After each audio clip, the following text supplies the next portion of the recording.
Sadaqallahul azim wa sadaqa rasuluhun nabiyyul karim wa nahnu ala dhalika minasy syahidin. Ilahi anta maqsudi wa ridhaka matlubi, a'tini mahabbataka wa ma'rifataka.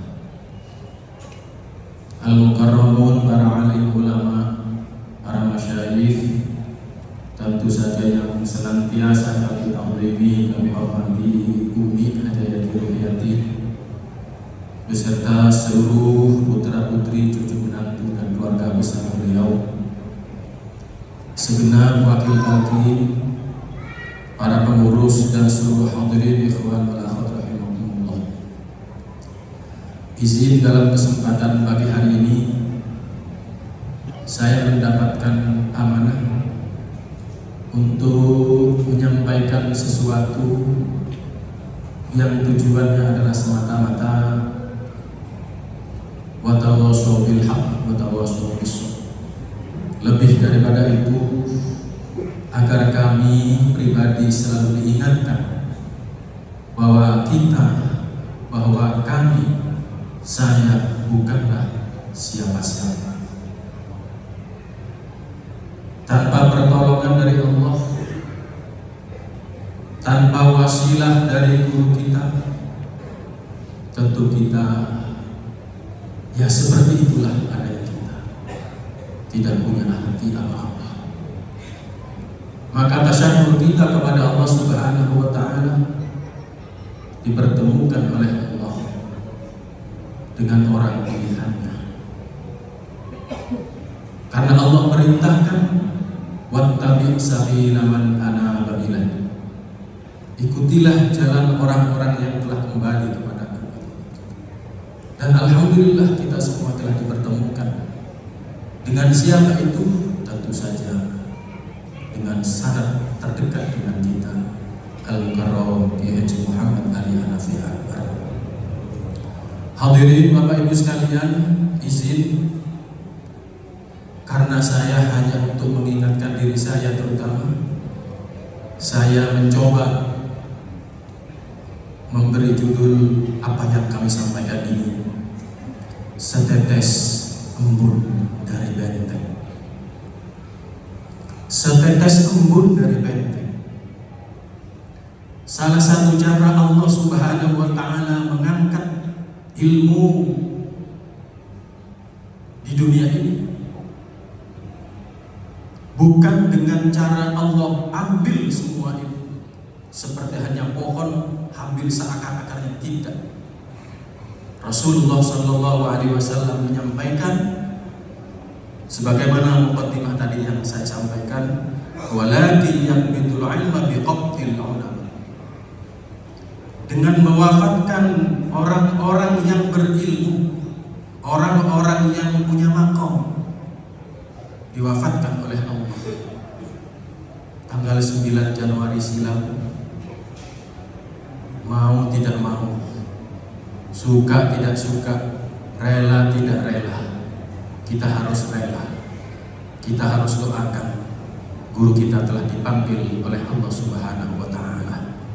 Itu adalah salah satu cara Allah mengangkat ilmu di permukaan bumi.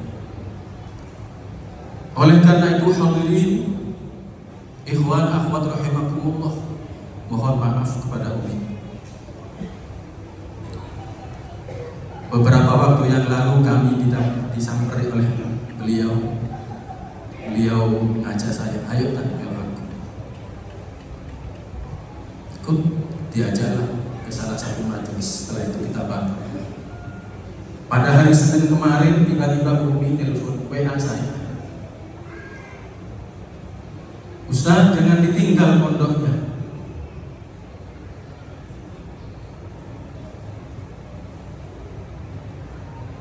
Di sini Ustaz bisa berbakti untuk menjadi bekal akhirat kelak, kata Umi kepada saya hari Senin kemarin. Jadi beriringan Al-Mukarram mengajak saya ke satu majelis, Umi kemudian mengingatkan saya. Saya jawab kepada Umi, insya Allah Umi, kami tidak akan kemana-mana, kami akan selalu setia. Kami akan selalu setia.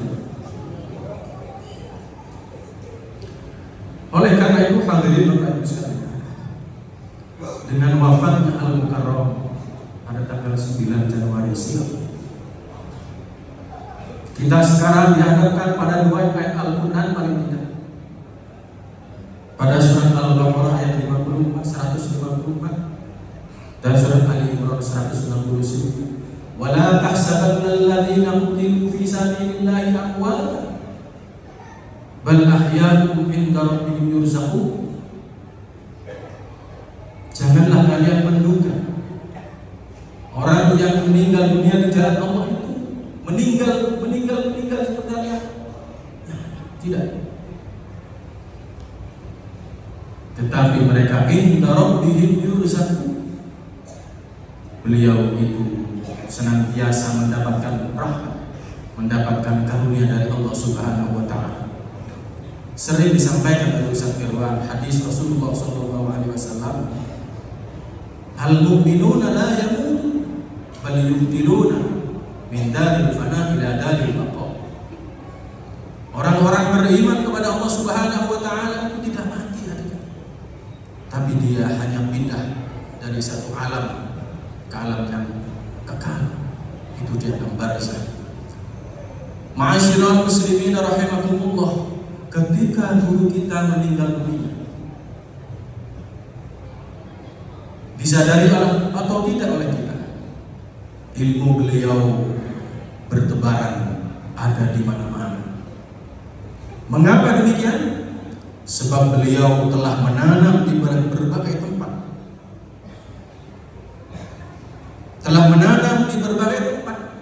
Dan Allah dan beliau telah titipkan ilmu-ilmu tersebut kepada tokoh-tokoh yang diamanai di masing-masing tempat itu. Itulah ketika kita setback jauh kepada peristiwa Rasulullah SAW wafat, Al-Quran belum bisa dibukukan. Ada yang ditulis di pelepah kurma, ada yang ditulis di batu-batu, ada yang ditulis di kulit-kulit kambing, kulit-kulit binatang. Butuh waktu 3 khalifah baru bisa mengumpulkan Al-Quran menjadi sebuah mushaf pada zaman Utsman bin Affan radhiyallahu anhu. Itulah baru kita memiliki Al-Quran utuh. Demikian juga kira-kira menurut hemat saya para hadirin, ilmu Al-Mukarram yang saat ini masih bertebaran di mana-mana itu. Kalau ada pepatah mengatakan, jika gajah meninggal, ketika gajah mati, maka yang tertinggal adalah gading. Ketika harimau mati, dia meninggalkan belang. Ketika orang soleh wafat, maka beliau meninggalkan prestasi dan prasasti. Ketika orang soleh wafat, beliau meninggalkan prestasi dan prasasti. Maka banyak sekali prasasti-prasasti yang ditinggalkan oleh beliau, yang kita tentu tidak mampu mengumpulkan sendiri dengan kemampuan seorang diri masing-masing, tentu tidak mampu karena terlalu banyak. Itu semua kemarin Prof. Jojo menggambarkan. Andai kata seluruh wakil talqin energi yang dijadikan satu, sedikit pun tidak akan pernah menyamai energi dari guru kita Al-Mukarram Kiai Muhammad Ali Hanafi Akbar. Itu apa artinya hadirin? Hanya setetes embun dari benteng ini. Setetes embun dari benteng ini. Salah satu prasasti yang kami dapatkan dari beliau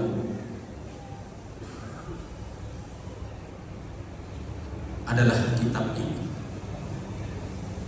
Ini adalah sebuah prasasti yang tidak bisa sedikit pun kami lupakan. Senantiasa sampai akhir hayat kami, sampai akhir hayat kami akan kami kenang kitab ini. Kitab inilah yang kemudian melunturkan hati saya, yang melunakkan hati saya, yang selama 8 tahun saya bertentangan dengan beliau. Saya ragu-ragu keras dengan beliau. Kitab ini yang kemudian meluluh lantakkan hati saya. Kitab ini kami terima pada tanggal 16 April 2005. Kisahnya demikian. Pada waktu manakib di tempat ini di lantai 3, sahabat saya Mas Endro panggil kami beberapa orang, engkau mari manakib ojo politis. Apa yang perlu? Tinggal pada tanggal 16 April. Kemudian berkumpullah orang-orang itu disumput oleh Mas Endro. Urutan pertama yang disebut ketika itu namanya Ustadz Muslimin. 1 Ustadz Muslimin, 2 Pak Haji Bambang Rusdianto, 3 Bapak Haji Selamet, kemudian 4 Nur Wahim, Ustadz Nur Wahim, kemudian berikutnya saya, dan selanjutnya Ustadz Mahfud. Berkumpullah kita orang di lantai 3 ketika itu. Mas Endro kemudian turun. Tiba-tiba datang lagi membawa tas dari kertas yang di dalamnya itu ada sebuah barang yang dibungkus kado. Tidak tahu juga Mas Endro apa isinya. Maka karena itu menjadi hanya 1 jumlahnya. Kemudian kita sepakat dibuka bersama-sama setelah bertawassul dengan beliau, dipimpin oleh Ustadz Muslimin ketika itu. Bertawassul, kirim Fatihah sudah selesai, dibuka. Ternyata di dalam kado itu isinya kitab Al-Anwarul Qudsiyah. Karena jumlahnya 1, sepakat ketika itu difotokopi, diperbanyak menjadi sejumlah yang disebut oleh Mas Endro, yang asli dibelikan Ustadz Nur Wahid, yang bertugas memfotokopi Ustadz Selamat ketika itu. Sebuah kenangan yang luar biasa bagi saya. Kenapa? Saya juga tidak tahu apa maksudnya. Setelah kami baca, telah kami terima buku tersebut, kami baca dari beberapa halaman sampai pada halaman 46. Sampai pada halaman 46 kitab ini kami berhenti membaca. Kenapa? Di situ sudah mulai berbicara tentang adab seorang murid. Karena ketika itu saya adalah seorang ikhwan yang sama sekali tidak punya keyakinan dengan Al-Mukarram. Stop, saya tidak teruskan baca itu. Saya menyimpulkan saya tidak lulus menjadi murid. Saya tidak lulus menjadi murid. Berhenti, taruh di lemari sampai saat ini jarang-jarang kami buka. Ini adalah sebuah prasasti yang menjawab seluk-beluk dalam hati saya ketika itu. Saya adalah orang ragu-ragu. Kenapa Al-Mukarram memberikan isyarat ini? Ternyata hadirin Bapak Ibu sekalian, bahasa hikmahnya yang kami bisa terjemahkan.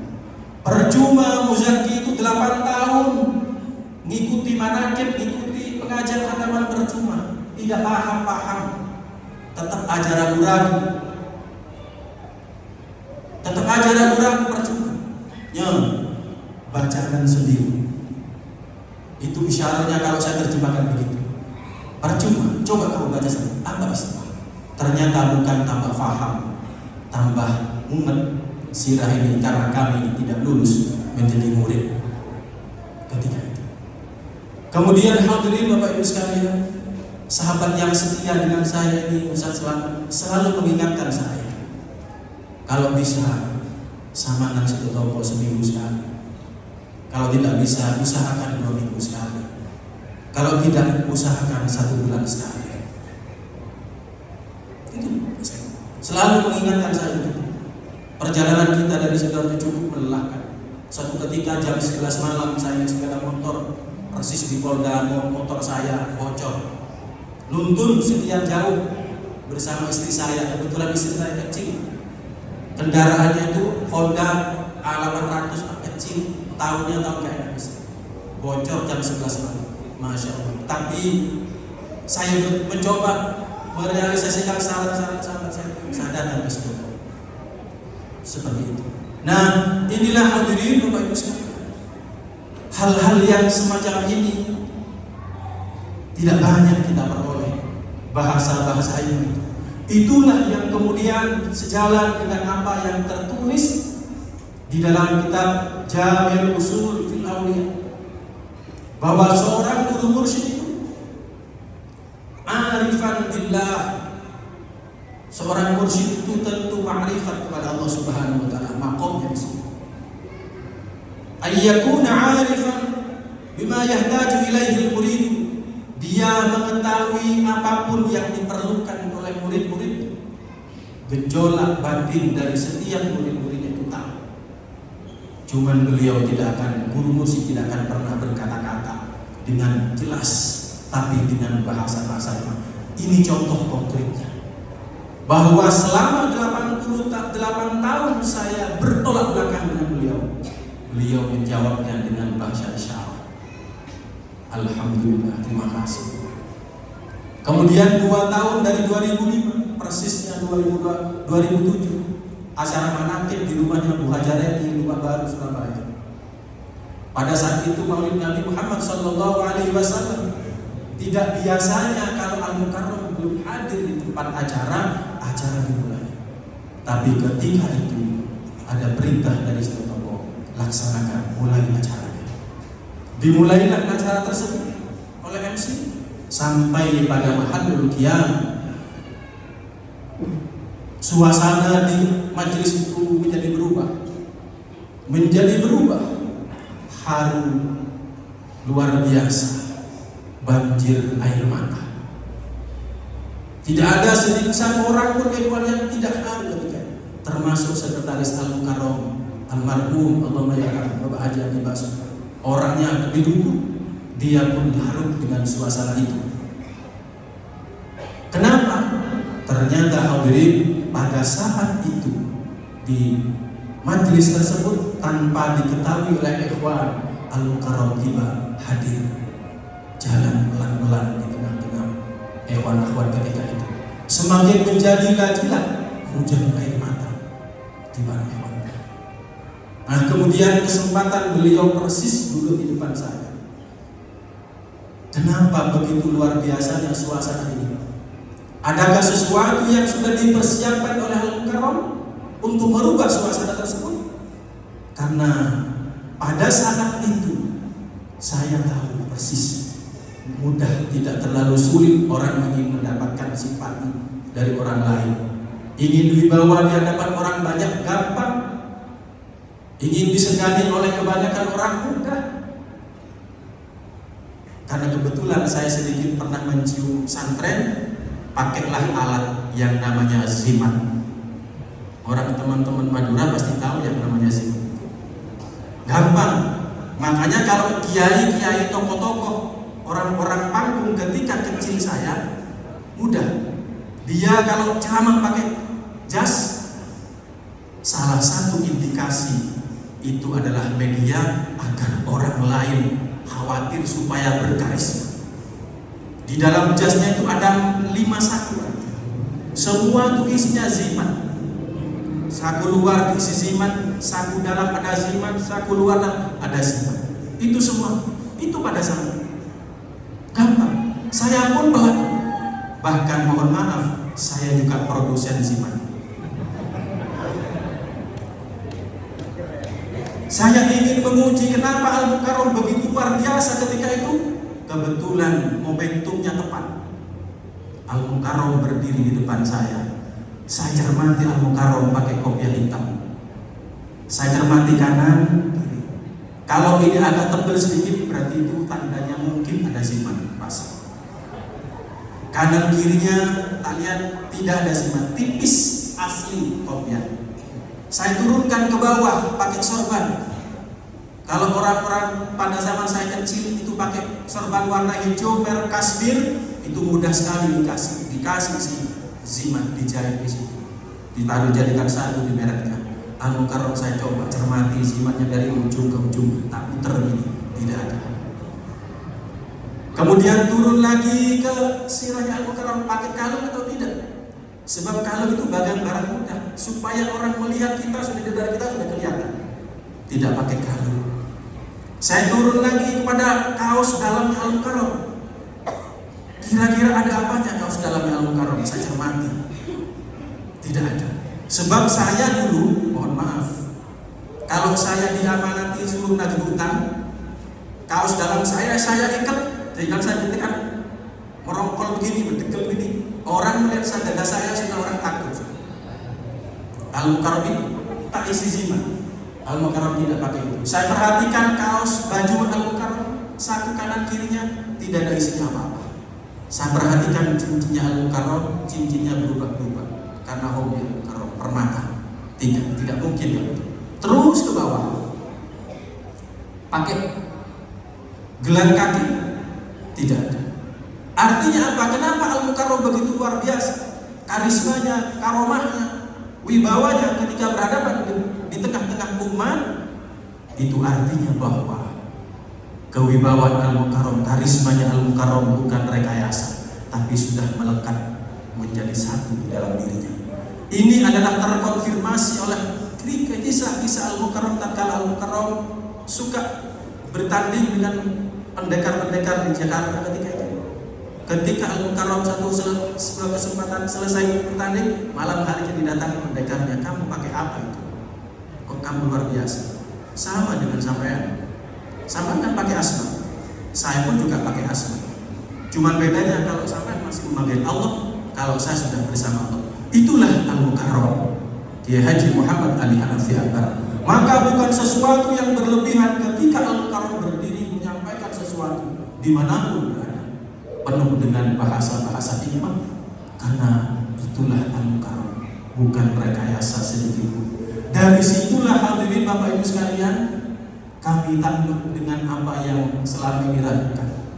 Selesai sudah 8 tahun plus 2 tahun, persis 10 tahun perjalanan saya. Kemudian pada tahun berikutnya bersama Ustaz Sudi diberi tugas. Artinya apa hadirin? Bahwa seorang mursyid itu tahu kebutuhan murid-muridnya. Dia persis mengetahui karena dia punya maqam arif billah. Sehingga dengan demikian hadirin Bapak Ibu sekalian, ketika Al-Mukarram tanggal 9 kemarin telah meninggalkan kita secara zahir, bagaimana kemudian kita bisa mendapati ilmu-ilmu Al-Mukarram yang bertebaran itu? Tentu saja tidak mungkin kita bisa gapai. Yang bisa kita hanya lakukan adalah mujahadah. Kita sama-sama berikhtiar, tingkatkan mujahadah kita sesuai dengan kemampuan kita. Apapun karunia Allah Subhanahu wa Ta'ala dalam perjalanan sisa waktu kita ini, itulah anugerah dari Allah Subhanahu wa Ta'ala. Yang kedua, kuatkan robitoh kita. Bagaimana robitoh kita caranya? Sekarang beda dengan zaman-zaman terdahulu. Kalau orang-orang lampau mungkin bisanya hanya melihat foto. Tapi kalau saat ini bukan hanya foto yang kita bisa lihat, tapi tausiahnya kita bisa langsung dengar. Maka Bapak Ibu sekalian, saya mengajak kepada diri saya, dan mari kita sama-sama berikhtiar setiap hari, jangan sampai terlupakan, ikuti, cari channel yang bisa menayangkan tausiah guru kita. Entah itu di YouTube, entah itu di Facebook, entah itu di TikTok. Di situ banyak kalam-kalam hikmah yang keluar sebagai pengobat daripada rasa rindu kita kepada beliau. Hanya dengan cara itulah hadirin Bapak Ibu sekalian, insya Allah apa yang selama ini sudah ditebar oleh beliau di mana-mana itu sedikit-sedikit insya Allah kita akan bisa gapai. Insya Allah akan kita bisa gapai. Maka dari itulah hadirin Bapak Ibu sekalian, tinggal selalu Al-Mukarram menuntut alam yakni lil ladina amanu an takhsha qulubuhum li dzikrillah. Al-Hadid 16 selalu di mana beliau tahu selalu bagaimana caranya kita bisa sungguh-sungguh. Kenapa? Dengan demikian al-walladzina jahadu fina lanahdiyannahum subul. Hanya dengan demikian kita akan mendapati sesuatu yang ada di luar dugaan kita. hanya Allah Subhanahu wa Ta'ala. Itulah hadirin Bapak Ibu sekalian. Tidak akan pernah bisa kita menyampaikan ilmu-ilmu kita kecuali kita dengan cara Robito. Dan Robito saat ini yang paling efektif, sempatkan barang sesaat untuk nyimak tausiah Al-Mukarram, entah itu dari YouTube, entah itu dari TikTok, entah dari Facebook, entah dari grup-grup WA kita setiap saat. Dan saya kira teman-teman di komunikasi di multimedia tidak akan pernah berhenti dia memproduksi, terus share di grup-grup supaya tidak terus hidup, karena dengan demikian insya Allah akan selalu menyertai beliau dalam setiap keadaan dan setiap kebutuhan kita. Kira-kira itulah Bapak Ibu sekalian, luar biasanya sedikit mutiara-mutiara yang bisa kami sampaikan. Itu hanya setetes embun dari benteng saja. Setetes saja dari embun dari benteng. Itu yang bisa kita sampaikan. Dan itulah sebenarnya kita sejatinya. Wallahul muwaffiq ila aqwamit thoriq. Wassalamualaikum warahmatullahi wabarakatuh.